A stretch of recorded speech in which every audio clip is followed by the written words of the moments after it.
आज की ये कहानी हम जानेंगे चारों युगों के बारे में। ये कहानी सभी कहानियों से अलग है। आप लोगों से रिक्वेस्ट है कि कहानी को पूरा देखें, तभी आप लोगों की सारी बातें समझ आएगी। एक समय की बात है, चारों युग यानी चारों भाइयों एक साथ बैठे हुए थे और वो आपस में चारों में वाद विवाद होने लगता है। सतयुग, त्रेता युग, द्वापर युग और कलयुग चारों एक साथ बैठे हुए विवादों में उलझने लगे। सबसे पहले सतयुग कहने लगा कि अरे मूर्खो, तुमसे मुझसे छोटे हो, तुम मेरे बराबरी कैसे करने लगे। जब त्रेता युग ने ये बात सुनी तो कहने लगा कि तुम सबसे बड़े कैसे हो सकते हो, तुम सब में से तो बड़े मैं हूँ, मैं ही सबसे सर्वश्रेष्ठ हूँ, तुम मुझसे सर्वश्रेष्ठ नहीं हो सकते। तब तक द्वापर युग बोल उठा, तुम सर्वश्रेष्ठ कैसे हो सकते हो, तुम सभी में से सर्वश्रेष्ठ मैं हूँ, तुम्हारा श्रेष्ठ होने का तो कोई प्रश्न ही नहीं उठता।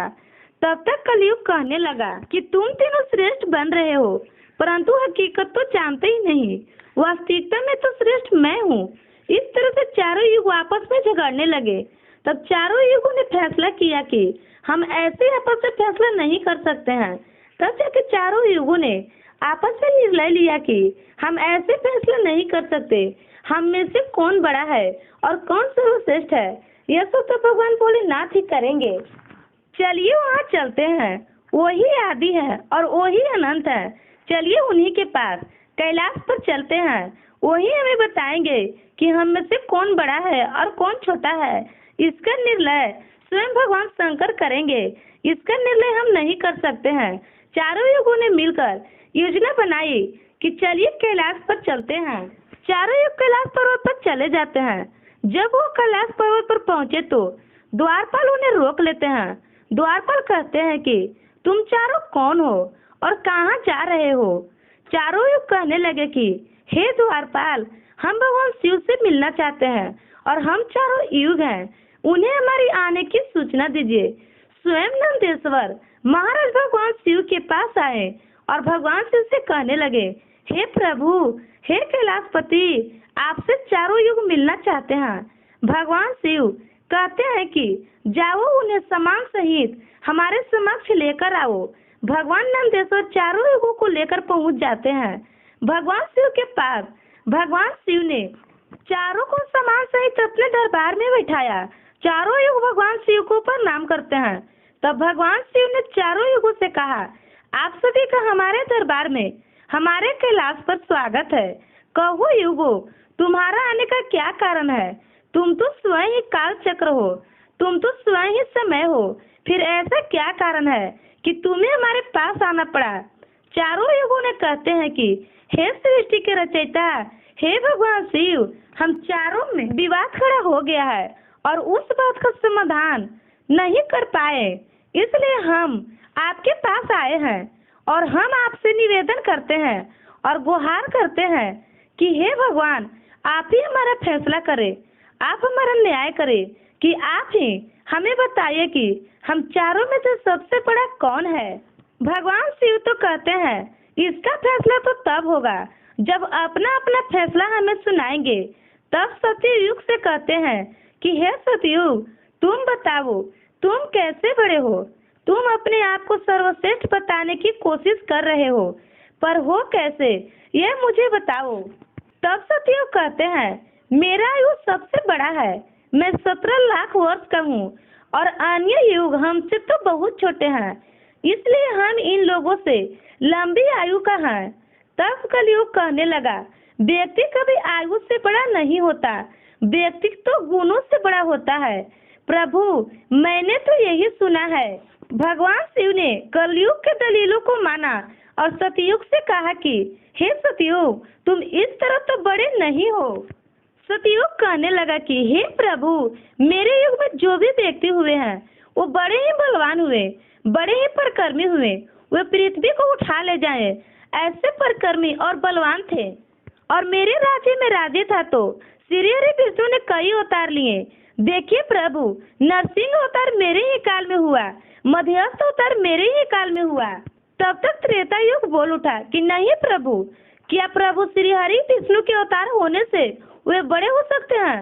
तो प्रभु अवतार तो मर्यादा पुरुषोत्तम श्री राम का मेरे ही काल में हुआ था, जिन्होंने संसार को मर्यादा दिखाया। और बलवान की बात करते हो, कुंभकर्ण जैसा योद्धा, रावण जैसा योद्धा मेरे ही शासन काल में भी हुआ। हे प्रभु, इस तरह से तो सतयुग बड़ा नहीं हो सकता, फिर इन सब से तो बड़ा मैं हूँ। जब ये बात द्वापर युग ने सुना तो कहा कि हे प्रभु, ये दोनों बड़े बन रहे हैं, परंतु ये दोनों बड़े कैसे हो सकते हैं? देखिए प्रभु, आप जानते हैं कि मेरा शासन काल आया तो मेरे काल में तो भगवान कृष्ण जैसे अवतार पैदा हुए, जो कि 16 कालों से संपूर्ण ब्रह्मांड में सर्वस्व थे, जिन्होंने विराट रूप दिखाया। ऐसे विराट रूप तो साक्षात भगवान विष्णु भी नहीं दिखा सकते हैं।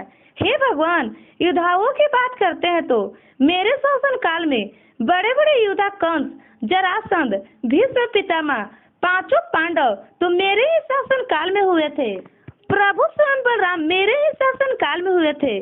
तो बताइए प्रभु कि मेरे शासन काल में कौन सा योद्धा इनकी योद्धाओं से कम था? ऐसे में तो इन सब में से बड़ा मैं हूँ। तब तक कलयुग बोल उठा। कलयुग कहता है कि हे प्रभु, मैं इनकी बातें मान लूं, लेकिन इनके शासन काल में जो भी योद्धा हुए, जो भी अवतार हुए, उनमें बुद्धि नहीं थी, वह बिल्कुल मूर्ख थे। और जिनके शासन काल में मूर्ख प्राणी पैदा हो, क्या वो बुद्धिमान हो सकते हैं? क्या वो सर्वश्रेष्ठ हो सकते हैं? कलयुग कहने लगा, नहीं भगवान, मेरा शासन काल सबसे अच्छा है। मेरे युग में व्यक्ति दुखी नहीं रह सकता और अच्छे अच्छे और नए नए तकनीकों से परिपूर्ण है। मेरा शासन काल सभी से सर्वश्रेष्ठ है। जब भगवान शिव ने चारों युग, सत्य युग, त्रेता युग, द्वापर युग और कल युग चारों के वाणी सुनी, चारों के उत्तर सुने, चारों के बहस सुने, तो भगवान शिव अपने मन में विचार करने लगे और सोचने लगे कि इनका फैसला कैसे किया जाए। पास में ही माता पार्वती बैठी थी। माता पार्वती कहती हैं कि हे प्रभु, अगर आप ही इनका फैसला नहीं करेंगे तो फिर इनका फैसला कौन करेगा? फिर तो ये चारों भाई आपस में ही लड़कर मर जाएंगे। महादेव, इसलिए आप ही इनका फैसला कीजिए। सभी देवता मिलकर भगवान शिव से कहने लगे कि हे भोलेनाथ, आप इनका फैसला करें, नहीं तो चारों युग अगर आपस में लड़ने लगेंगे फिर क्या होगा? सृष्टि के काल चक्र रुक जाएगा, समय का प्रवाह रुक जाएगा। हे भोलेनाथ, आप ही कुछ कीजिए। भगवान शिव कहते हैं कि ठीक है, मैं समस्त गणों की बात मानता हूँ, मैं इन चारों युगों का फैसला करूँगा। भगवान शिव ने चारों युगों से कहा कि चलो ठीक है, मैं तुम चारों का परीक्षा लूंगा और जो भी परीक्षा में सफल होगा वही सबसे बड़ा होगा। सतयुग बोल उठा कि हे भगवान, जो चाहे वो परीक्षा ले लीजिए, सबसे बड़ा तो मैं ही रहूंगा। कलयुग कहता है कि हे प्रभु, हम भी परीक्षा देने के लिए तैयार हैं, आप तो बस परीक्षा लीजिए। चारों इस परीक्षा देने के लिए तैयार हो जाते हैं। भगवान शिव ने 100 टन वजन का एक परसा लिया, लोहे का परसा, और कैलाश पर्वत के नीचे एक तलहेटी में रख दिए और उस परसा के पास में ही एक चावल का ढेर लगा दिए। भगवान से चारों युग को बुलाया और कहा कि तुम चारों ये देख रहे हो, तुम्हारा परीक्षा अभी हो जाएगा। भगवान से सतयुग से कहते हैं कि ये सतयुग, मेरे 500 गण यहाँ बैठे हैं और इस परसे में रखे हुए चावल को बनाना है। इन चावलों को तुम्हारे युग के व्यक्ति ही बनाएगा और मेरे यहाँ जितने गण हैं वे सब भोजन करेंगे। भगवान शिव कहते हैं कि सतयुग, तुम तुम्हारे युग का व्यक्ति बुलाओ और उसे भोजन बनाने के लिए भेज दो, और हम सभी लोग यहाँ खड़े होकर देख रहे हैं। जब भगवान शिव की यह बात सतयुग ने सुनी तो वह एक बहुत बड़े बलवान योद्धा सतयुग ने बनाया और कह दिया कि जाओ बेटा, इस परसे में चावल बनाओ और बना करके भगवान शिव के इन सभी गणों को भोजन कराओ। अपने महाराज का आदेश सुन करके सतयुग चलता है। वहां आकर देखता है कि उस परसे का भार 100 टन से ऊपर है, हजारों मन से ऊपर का परसा है। वह तो सतयुग का व्यक्ति था, वो बड़ा ही बलवान था। उसने एक बहुत बड़ी भट्टी खोदी। भट्टी खोदने के बाद पेड़ों को तोड़ करके लाया और उसमें अग्नि जलाई, और अग्नि जलाने के बाद परसे को एक हाथ से उठाया और उठा करके भट्टी पर रख दिया, और चावल उठाया और परसे में डाल दिया, पानी डाल दिया और चावल बना डाला। जब बहुत विशाल परसे में चावल बन गई तो उस व्यक्ति ने जो सतयुक्त का था समस्त गणों का बिठाया, पतल दिया और चावलों से भोजन करा दिया। उसने अपना कार्य पूरा करके अपना मालिक सतयुग के पास आया, कहने लगा कि हे प्रभु, अब मैं जा रहा हूँ, अब मेरा काम पूरा हो गया है।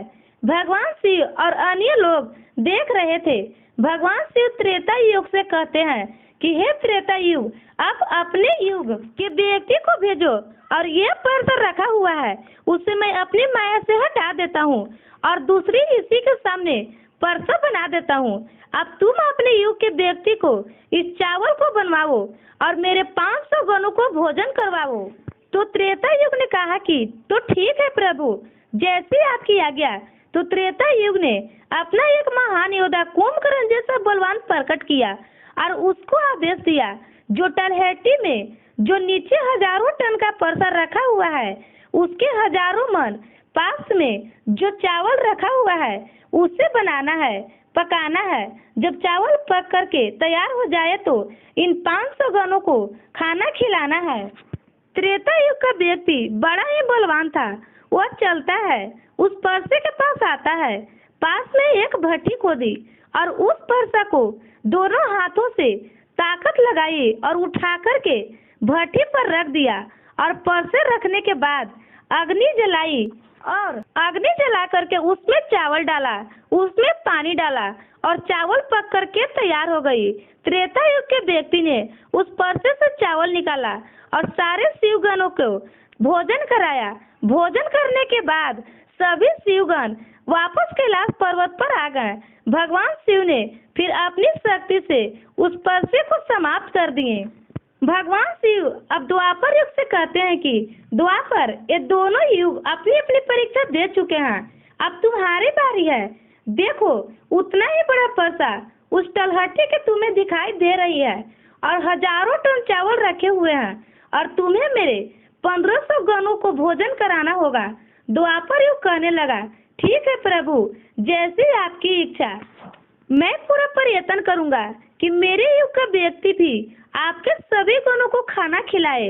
द्वापर युग ने भी एक भीम जैसे अवतार वाला बड़ा ही ताकतवर बलवान व्यक्ति को बनाकर को खड़ा कर डाला और उसे कहा कि जाइए देखिए, उस तलहटी में परसा रखा हुआ है, वह रखे हुए परसे में उस चावल को बनाना है और बनाकर सभी गणों को भोजन कराना है।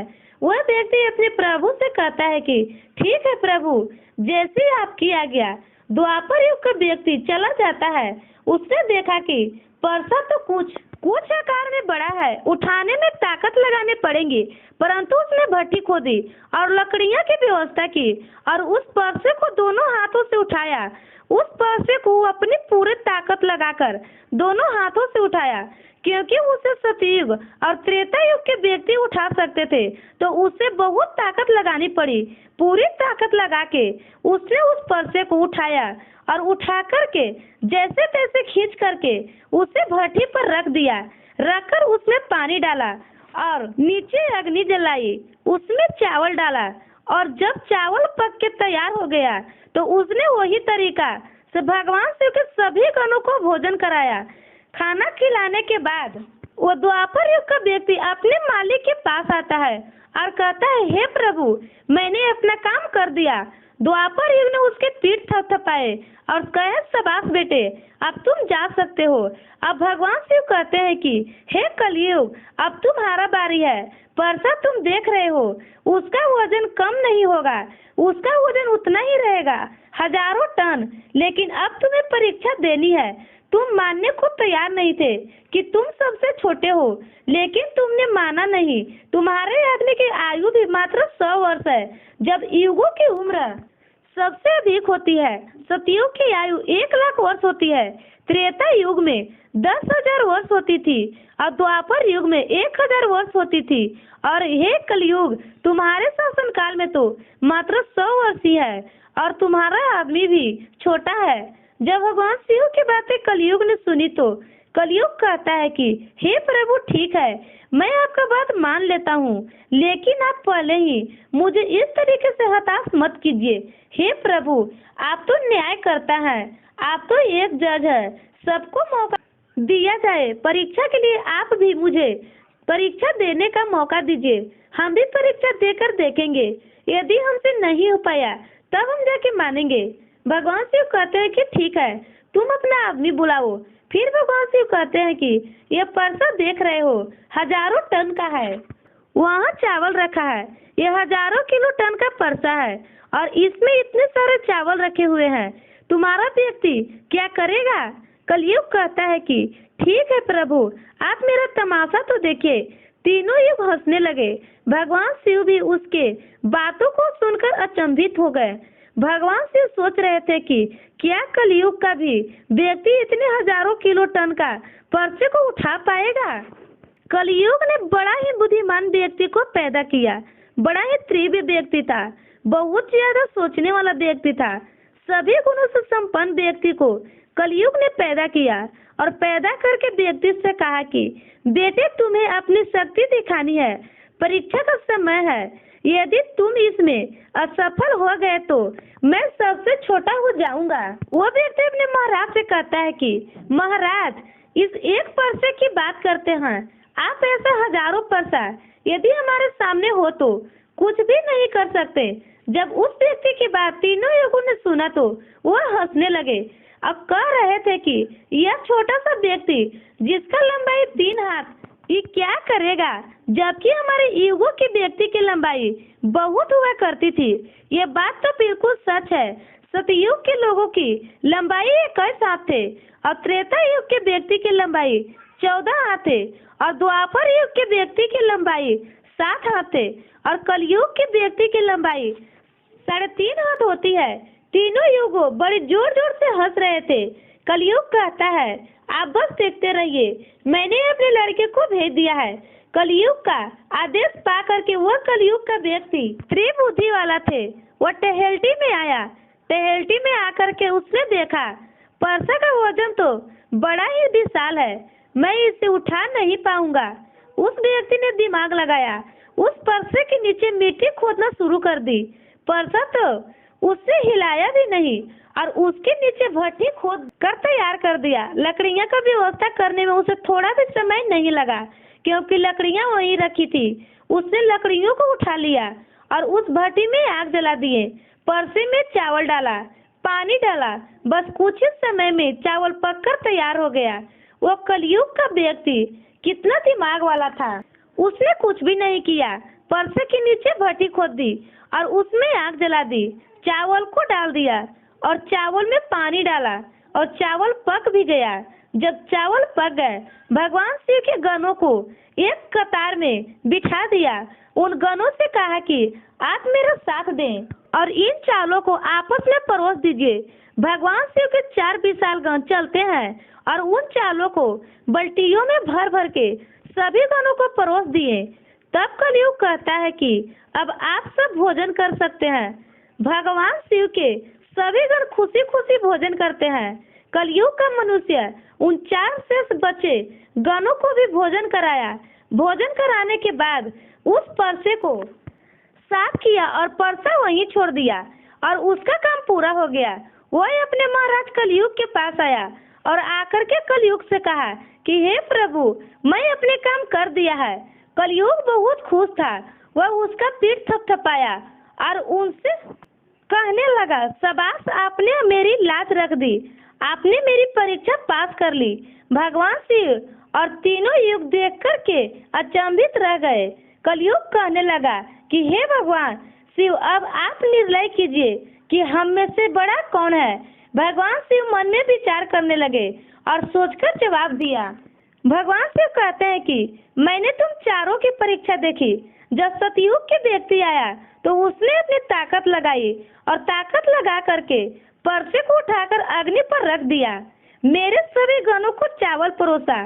जब त्रेता युग की बारी आई, उस व्यक्ति ने भी बिल्कुल ऐसा ही किया। उसने परसे को उठाया, भट्टी पे रखी, उसमें चावल डाला, पानी डाला और उसे पकाया और सबको खिलाया। और इसी तरीके से द्वापर युग के व्यक्ति ने भी किया। परंतु तुम देखते नहीं कि मात्र 3.5 हाथ की व्यक्ति, जिसकी बुद्धि देखिए कितना तेज था, कितना विशाल परसा था, उसे हिला भी नहीं सकता था। उसे उस परसा में चावल बना ली। मेरे इतने सारे गन थे, अगर वो बाल्टियों से परोसते तो शायद परेशान हो जाते, लेकिन उनकी बुद्धि देखिए। उनने उनमें से ही 4 गन की अपनी सहायता के लिए बुलाए और चारों गनों से भोजन परोसवाए और स्वयं ही बैठा रहा। ये तो बड़ा बुद्धिमान व्यक्ति हुआ, ये तो बड़ा बुद्धिमान युग हुआ। भगवान शिव कहते हैं कि कलयुग बड़ा ही बुद्धिमान व्यक्तियों का युग होगा। इसमें मशीनों का आविष्कार होगा। उस युग में दिमाग वाला होंगे। भगवान शिव कहते हैं कि तुम सब जैसा शासन करते आए हो, चलो ठीक है। तुम सत्य, धर्म और निष्ठा हो, चलो ठीक है, लेकिन तुम्हारे युग के व्यक्तियों को बुद्धि का अभाव था। उन्होंने कभी अपनी बुद्धि का उपयोग नहीं किया। नहीं तो कुंभकर्ण, रावण इनके जैसे महान योद्धा जिनको मारने के लिए स्वयं भगवान अवतार लेकर आए, वे इतना मूर्ख थे कि नहीं जान सके कि भगवान है या सृष्टि के रचनाकार हैं, और उनसे ही युद्ध किया और सभी के सभी मारे गए। कलयुग के व्यक्तियों को देखो, आज कितना बुद्धिमान है, और आगे आने वाले युगों में कलयुग के राज्य में वैसे ही बुद्धिमान व्यक्ति देखने को मिलेंगे। तो भगवान शिव अपना फैसला किए कि तुम चारों में से सबसे बड़ा कलयुग होगा। कलयुग मशीनों का युग होगा। कली का नाम है मशीन और युग का मतलब है समय। कलयुग मशीनों का समय होगा। इस समय बड़े बड़े मशीनों का आविष्कार होगा, जो कि सतयुग, त्रेता युग और द्वापर युग में नहीं हो पाएगा। भगवान शिव का बात सुनकर वो चारों युग भगवान शिव की बात मान लेते हैं और चारों युग अपने अपने धर्मों का, अपने अपने शासनों का, अपने अपने राज्यों की ओर लौट आते हैं। तो आपने देखा कि भगवान शिव कैसे चारों युगों का फैसला करते हैं। अगर आप लोगों की जानकारी पसंद आए तो हमारे चैनल को सब्सक्राइब करें। वीडियो पसंद आए तो वीडियो को लाइक, कमेंट, शेयर जरूर करें।